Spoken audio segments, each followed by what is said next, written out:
I met Obum in October of 2019. My very first play was for Hello's Second Sunday Serials. I needed an actor for that show. I picked Obum after having seen him in a short, and he really blew me away.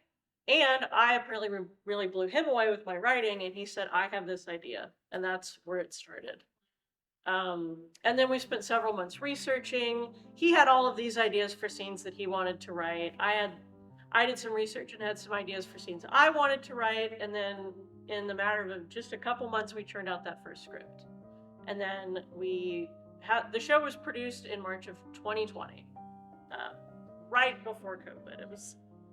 Which was very stressful in retrospect. It was the last social event a lot of people I knew went to before lockdown. So we're lucky to get on stage.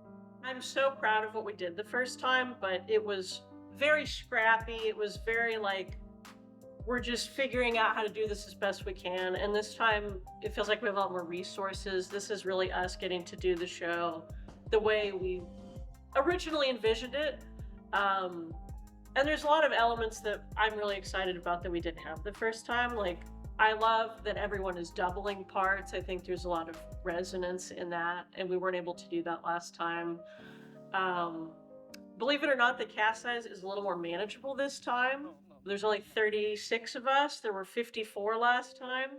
So it's still a ton of people, but it's slightly less people. It's really meaningful to be bringing this story to audiences again at a larger scale. And unfortunately, it's just as topical as ever. It doesn't feel like it's encased in amber at all. So it's a story that needs to be told. So it's really great to be doing it a second time.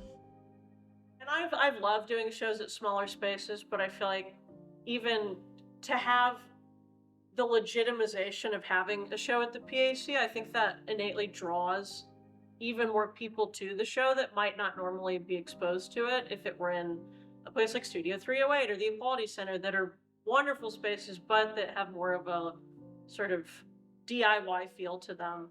And I think sometimes these people who are older and who are used to seeing things in the comfort of the PAC are the people who really need to see this show. So it means a lot, both in terms of getting bigger audiences in there and getting different types of audiences that would not normally see the show. So that one was more our attempt to explore, because all the scenes set in 1921 are very like, it's happening right now.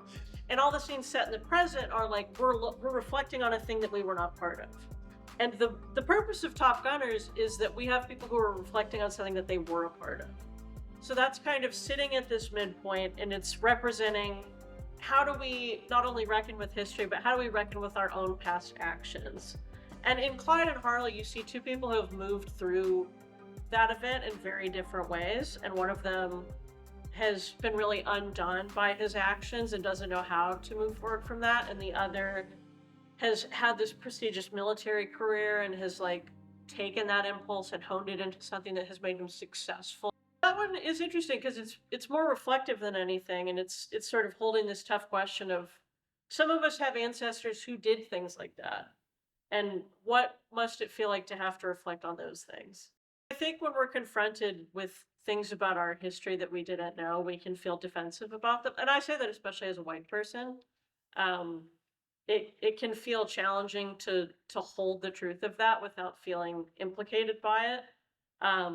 So we want people to recognize what happened, but we also want them to feel a sense of hope that the future can be better. Which is why, even though you see a lot of really heavy stuff in this show, we end the show on a place of hope.